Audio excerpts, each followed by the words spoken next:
começar aqui a estudar então o MHS pelo sistema massa-mola. Ou seja, o que é o sistema massa-mola?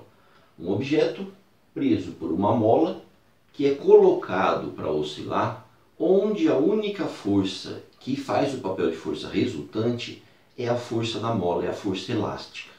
Tá? Então imagina, ó, o objeto está parado aqui nessa posição, esse objeto tem uma massa M unido à parede lá por uma mola de constante elástica K. Isso fará com que, se a gente tirar esse objeto da posição inicial dele, essa mola passará a fazer uma força sobre ele, chamada força restauradora. Ela tenta trazer ele de volta até essa posição aí de equilíbrio. Mas é lógico que não é a única força que atua. Eu tenho o peso do objeto, já que ele tem uma massa, né? E o fato de ele estar apoiado nessa superfície me diz que a superfície exerce uma força sobre ele, que é a força normal. E além de tudo, o objeto está arrastando lá no chão, então eu poderia ter a força de atrito. Tá? Agora, se eu imaginar que isso aí é feito sem a força de atrito, basicamente, sempre essas duas forças, mesmo que o objeto esteja parado ou em movimento, essas forças vão se anular, porque elas são uma resultante na vertical. Certo? Então a única força que atuaria sobre o objeto em qualquer instante seria a força que a mola exerce.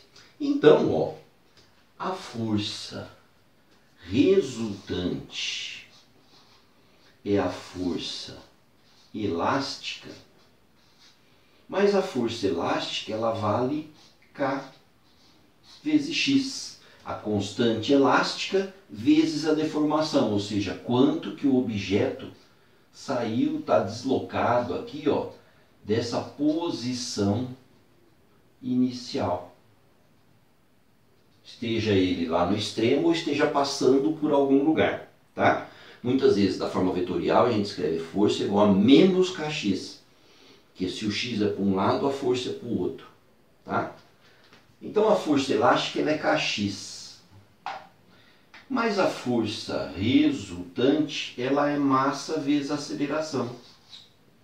Ou seja, ó, a aceleração ela é, se a força restauradora lá, né, negativa K sobre mx, essa era aquela condição que a gente precisava do MHS, não era?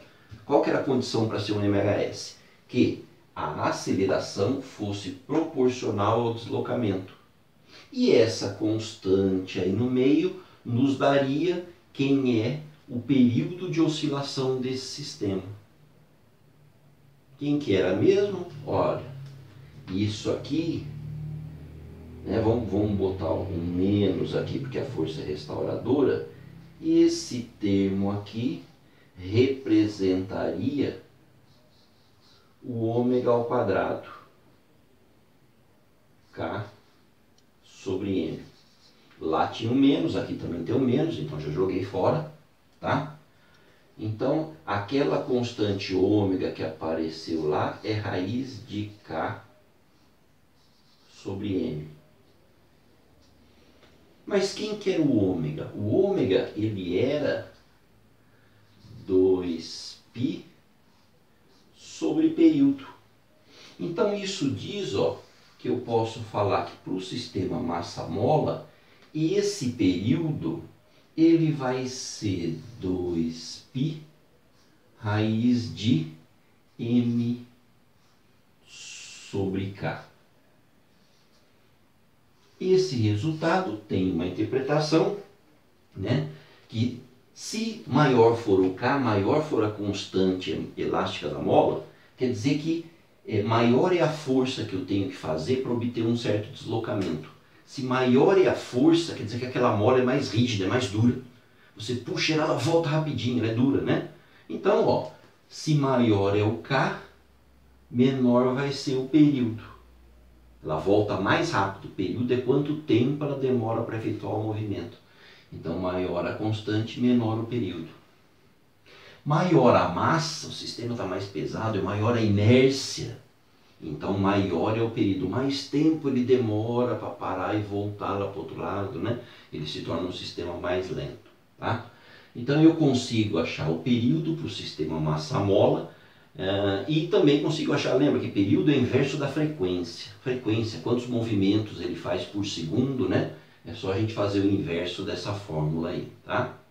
Uma coisa importante para o sistema massa-mola, ele não aparece nesse caso, é que, primeiro, mesmo que eu tivesse um sistema com a mola na vertical e um objeto, e você abandonasse ele, e ele ficasse oscilando na vertical, aí a gente teria realmente um caso que você está desprezando força de atrito, né? Poderia ter a força de arrasto do ar, mas automaticamente você também teria essa mesma descrição aqui para o sistema. Ele seria periódico e dependeria da constante da massa sua.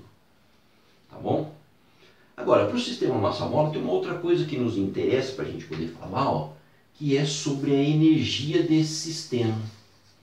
Você se lembra de energia? Existe uma energia cinética. Aquela energia relacionada à velocidade que o objeto tem.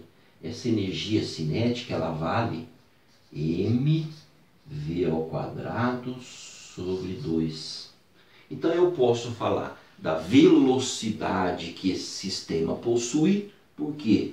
Porque eu sei falar da velocidade. Nós não sabemos a equação da velocidade do mhs.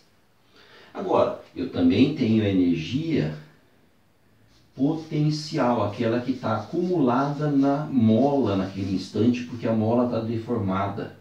A energia elástica armazenada, ela é kx² sobre 2. Ok?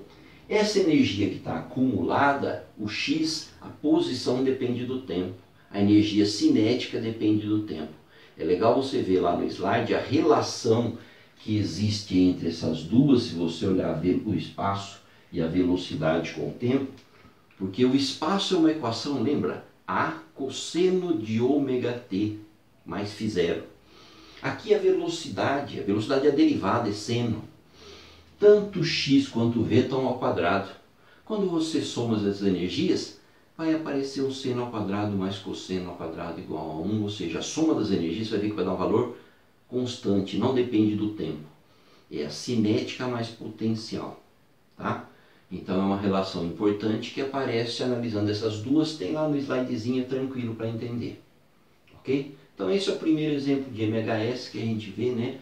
Aplicando a ideia de entender qual é o período desse movimento, que é o entendimento de quem que seria essa constante aqui, ó, quem que seria o ômega ao quadrado. Ok? Então é isso aí. Fique em casa, física em casa, vai lá no YouTube, curte o canal, um abraço.